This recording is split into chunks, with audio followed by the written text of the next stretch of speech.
অরণ্যের ভেতরে বড় পুরনো মিষ্টি আম গাছকে কেন্দ্র করে সব প্রাণীর ব্যস্ততা দেখানো। সবুজ ডানাওয়ালা টিয়া পাখিটুকু আম গাছের ওপর উড়ে এসে বসছে। চোখের দুষ্টু ভাব, ঠোঁট বাড়িয়ে প্রথম পাকা আমটি পারছে। মুখে মজা পাওয়া হাসি। নিচে খেলতে থাকা খরগোশ ঝুমা মাথা তুলছে। চমকে বলছে, টুকু থামো, এটা ঠিক না। টুকু ঝুমার কথা উপেক্ষা করে আরও ৩টি আম পারছে। ঝুমার বিরক্ত মুখ। কাক দাদাভাই ওপর থেকে নেমে এসে সতর্ক করছে। টুকু মাথা ঘুরিয়ে তাকাচ্ছে, কিন্তু গুরুত্ব দিচ্ছে না।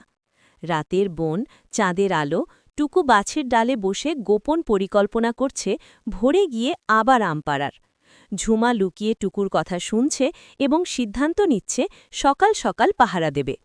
ভোরের আলো, টুকু চুপি চুপি আম গাছে বসছে, পারতে যাচ্ছে। হঠাৎ ঝুমা পিছন থেকে লাফিয়ে ওঠে, বলছে, টুকু, আজ আর পারতে দেব না।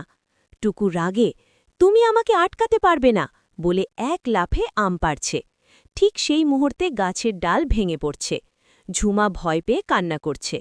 বনের চারপাশে শব্দ ছড়িয়ে সব প্রাণী জড়ো হচ্ছে। হরিণ, বানর, কাক, হাতি।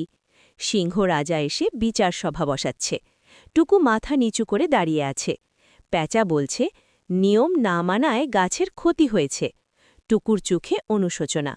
রাজা শাস্তি ঘোষণা করছে। টুকুকে ১ মাস গাছ পরিষ্কার রাখতে হবে, আম পাড়তে পারবে না। টুকু আম গাছের নিচেই শুকনো ডাল পরিষ্কার করছে, ঘাস সরাচ্ছে। পাশে ঝুমা তাকে সাহায্য করছে। ১ মাস পর গাছ সতেজ। প্যাঁচা হাসি মুখে বলছে, এবার তুমি আম পাড়তে পারো, কিন্তু সবাই মিলে ভাগ করে খাবে। টুকু খুশিতে ঝুমাকে জড়িয়ে ধরছে। বন্ধুত্বের উষ্ণ মুহূর্ত। সব প্রাণী মিলে আম গাছের নিচে বসে পাকা আম খাওয়ার ভোজ। আনন্দে ভরা বন।